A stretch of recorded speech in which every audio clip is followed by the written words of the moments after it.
Hi viewers, இந்த பிரபஞ்சத்தில் மிகவும் பழமையான மொலக்யூல்ஸ் எனப்படும் ஆர்கானிக் மொலக்யூல்ஸ் எனப்படும் உயிர்களை தோற்றுவிக்கக்கூடிய மூலக்கூறுகள் ஜேம்ஸ் வெப் தொலைக்காட்டியினால் கண்டுபிடிக்கப்பட்டுள்ளன.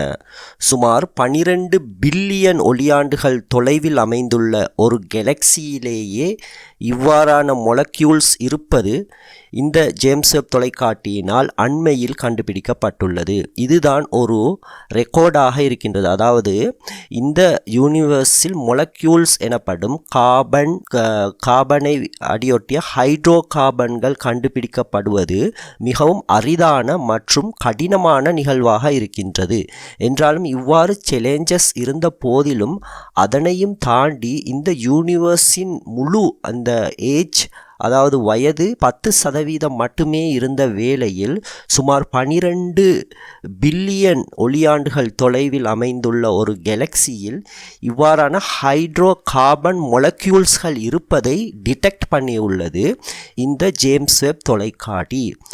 உண்மையில் இந்த ஹைட்ரோ கார்பன், அதாவது பொலிசைக்ளிக் எக்கோமெட்டிக் ஹைட்ரோ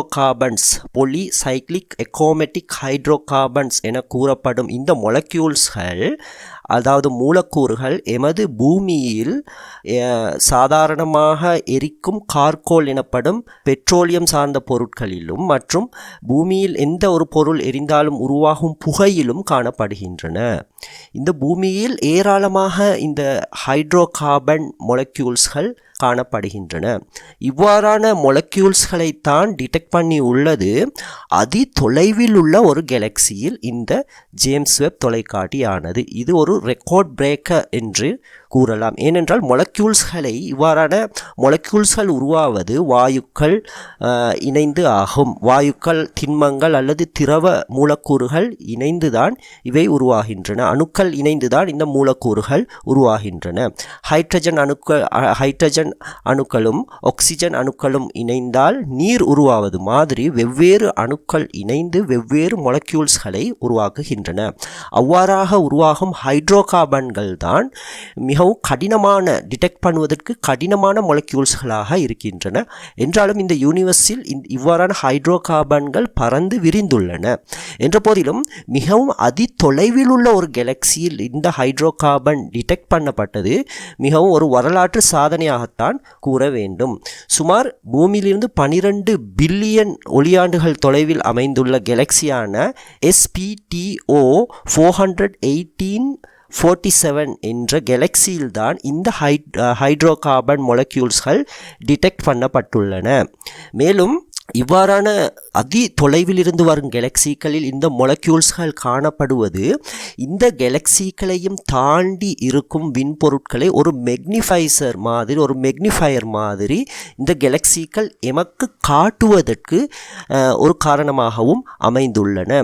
ஆல்பர்ட் ஐன்ஸ்டீனின் ஸ்பேஸ் டைம் விதியின் படி எந்த ஒரு பாரமிக்க பொருளும் அதன் கிராவிட்டி காரணமாக ஸ்பேஸ் டைமினை வளைத்து அதன் பின்னாலுள்ள பொருட்களை அது முன்னால் கொண்டு காட்டுகின்றது. எனவே இந்த குறிப்பிட்ட கெலக்சியும் சுமார் 12 பில்லியன் ஒளியாண்டுகள் தொலைவில் இருந்த போதிலும் அது இந்த ஸ்பேஸ் டைமினை வளைத்து அதன் அதிக நிறை காரணமாக அதில் காணப்படும் ஹைட்ரோ கார்பன் மொலக்யூல்ஸ்களை எமது ஜேம்ஸ் வெப் தொலைக்காட்டிக்கு வெளிப்படுத்தி உள்ளது. இதுதான் இதுவரை டிடெக்ட் பண்ணப்பட்ட அதி தொலைவில் உள்ள மொலக்யூல்ஸ்கள் ஆகும். எனவே இந்த வீடியோவின் ஊடாக புரட்சிகரமான ஜேம்ஸ் வெப் தொலைக்காட்டியினால் கண்டுபிடிக்கப்பட்ட இந்த யூனிவர்ஸின் மிகவும் தொலை தூரத்தில் உள்ள மிகவும் பழமையான யூனிவர்ஸின் தோற்றத்தில் ஆரம்பத்தில் காணப்பட்ட ஹைட்ரோ கார்பன்கள் எனப்படும் மொலக்யூல்ஸ்கள் கண்டுபிடிக்கப்பட்டது குறித்து நாம் உங்களுக்கு விளக்கமளித்தோம். தொடர்ந்தும் இது மாதிரியான வீடியோக்களுக்காக எம்முடன் இணைந்திருங்கள்.